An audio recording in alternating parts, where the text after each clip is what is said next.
Привет! Добро пожаловать! Это видео на медленном русском. Если вам нужны субтитры, включите их здесь. Вы здесь, потому что вы изучаете русский язык. Возможно, вы изучаете и другие иностранные языки. Поэтому сегодня я хочу поговорить о языках. Конечно, вы уже знаете названия языков на русском, но использовать их не так легко. Например, посмотрите на эту таблицу. Русский по-русски на русском. Мы будем использовать русский после глаголов изучать, знать, учить. Мы будем использовать по-русски после глаголов читать, говорить, писать, думать, понимать. Мы будем использовать на русском после глаголов читать, говорить, писать, думать. А также, если мы говорим о каком-то предмете, например, о книге, или о фильме, или о статье. Книга на русском, фильм на русском, статья на русском. Я знаю, что нелегко использовать правильную форму во время разговора. Нужна практика говорения и практика аудирования. Для практики аудирования предлагаю использовать мои видео. У меня есть плейлист с видео на медленном русском, а также плейлист с более быстрыми видео, но не очень быстрыми.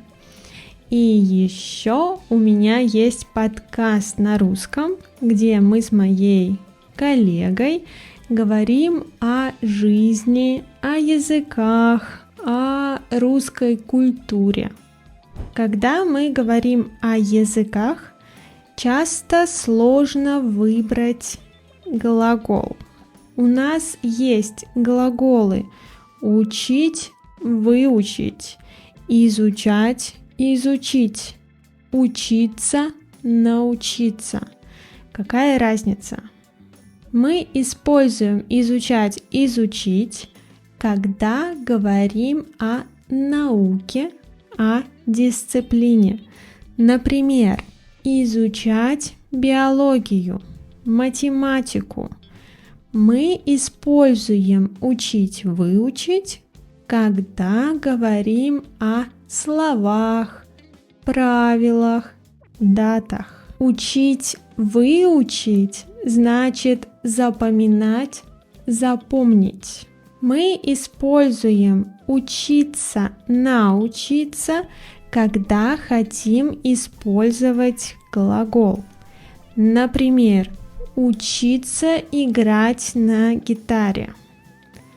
Также глагол учиться мы будем использовать, когда говорим о месте. Например, он учится в университете. Или если мы хотим дать характеристику, как мы учимся. Он хорошо учится.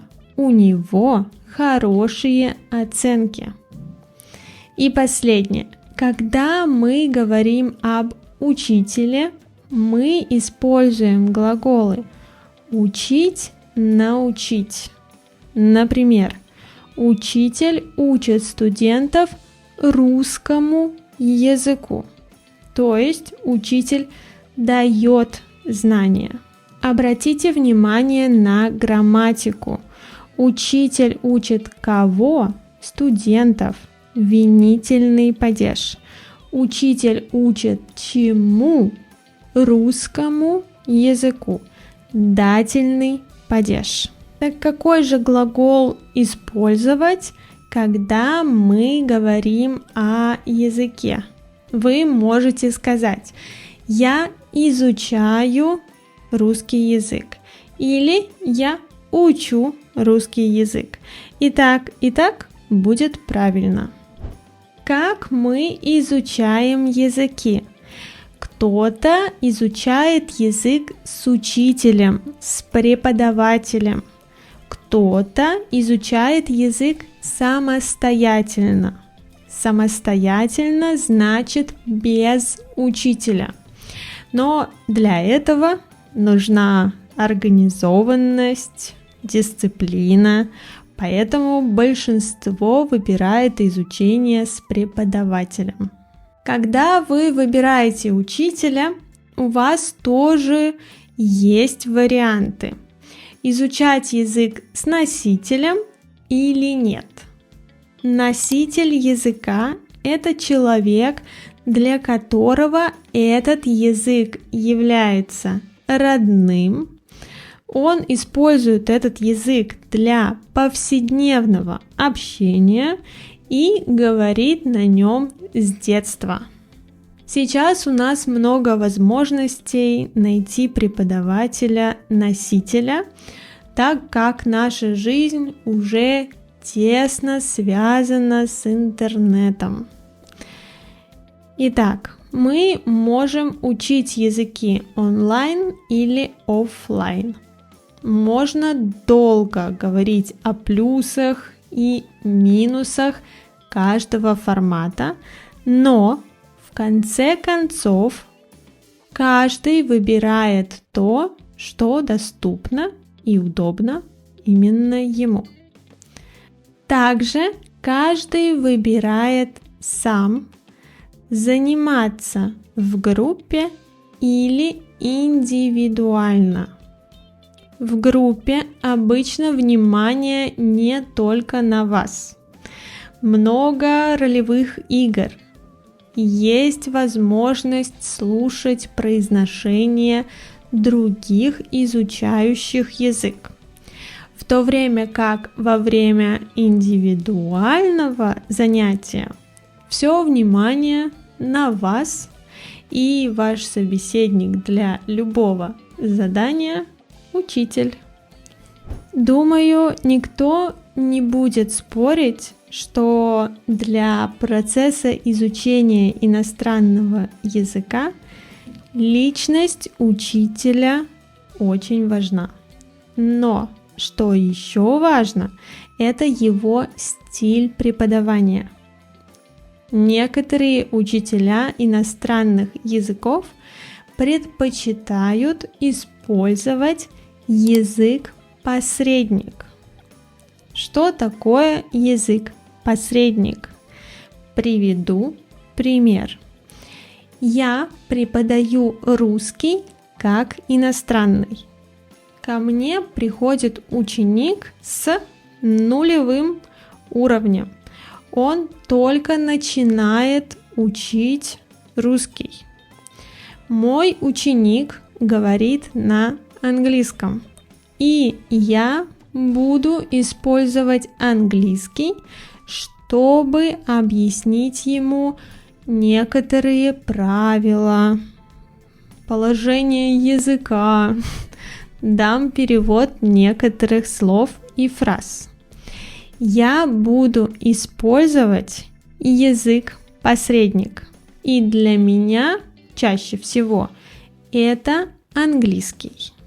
Конечно, есть учителя, которые предпочитают с первого урока использовать только русский. И последний формат, который я хочу с вами обсудить, это изучение языка в стране, где говорят на этом языке.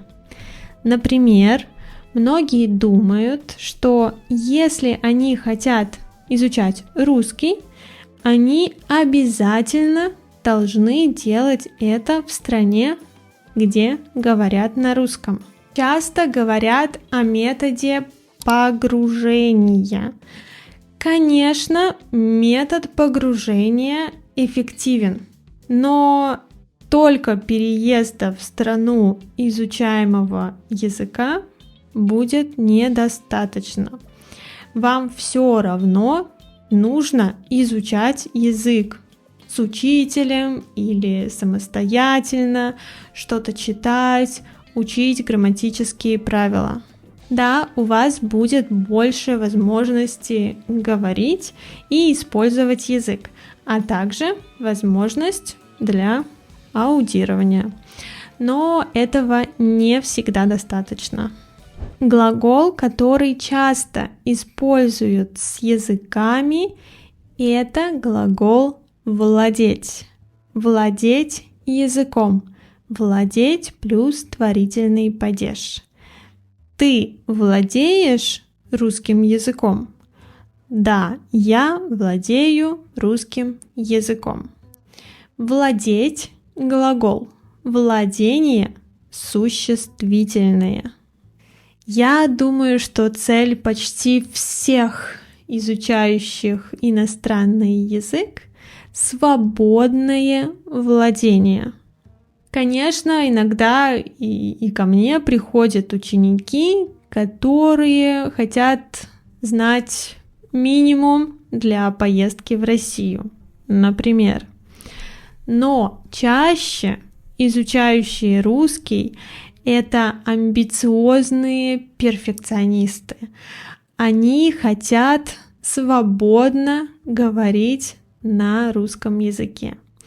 Часто не только на русском. Среди моих учеников много полиглотов. Кто такой полиглот? Полиглот – это человек, который знает несколько языков. Но сколько?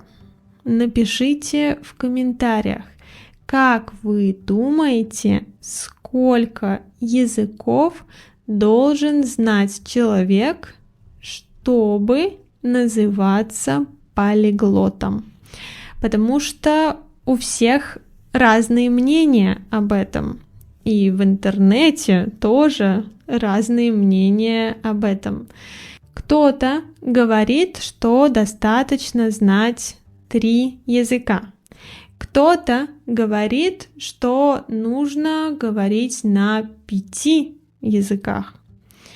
5 языков, но говорить на 5 языках.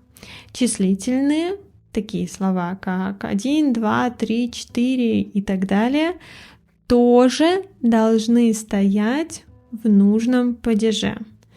В этом примере мы должны поставить их в предложный падеж. Например, он говорит на одном языке, на 2 языках, на 3 языках, на 4 языках, на 5 языках, на 6 языках и так далее. На каких иностранных языках говорят жители России? Часто меня спрашивают, возможно ли поехать в Россию без знания русского, только со знанием английского. Обычно я отвечаю, что лучше все-таки начать изучать русский, если вы планируете поехать в Россию. Конечно, вы можете надеяться только на знание английского, если вы планируете поехать в большой и популярный туристический город, такой как Москва или Санкт-Петербург. Но не стоит ожидать, что любой человек на улице сможет помочь вам на английском языке. Но что же об этом говорит официальная статистика? В России официальной статистикой занимается организация ВЦИОМ. К сожалению, последний опрос был в 2019 году, достаточно давно, но мы все равно посмотрим на его результаты. Итак, 63% россиян изучали английский язык, 45% изучали немецкий и 16% французский. Но в эти проценты входят люди с разными уровнями владения. То есть кто-то просто умеет читать, кто-то знает несколько фраз, а кто-то может даже свободно говорить. Давайте посмотрим, сколько же процентов россиян свободно говорит на английском. Внимание, 5%, а на немецком, кстати, 1%. Что еще интересно, но совсем не удивительно для меня, что английский язык знают люди до 45 лет. Вот такая статистика. На мой взгляд, грустная статистика, потому что иностранные языки открывают нам новые культуры, много интересных вещей и вообще позволяют мыслить шире. А что на этот счет думаете вы? Это все на сегодня. Не забудьте поставить лайк и подписаться. Увидимся в следующем видео. Пока-пока.